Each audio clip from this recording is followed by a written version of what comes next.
Hello dear friends, welcome to the channel. In this video, how to find the posts and story that we deleted. So subscribe to the channel and let's go. Step 1, open Instagram and click your profile, click menu and click your activity.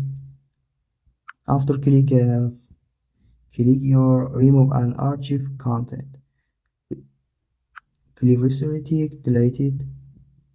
This is my post is deleted in my account and story post. We can use it very easily. Please like the video and subscribe to the channel. Tag on tag.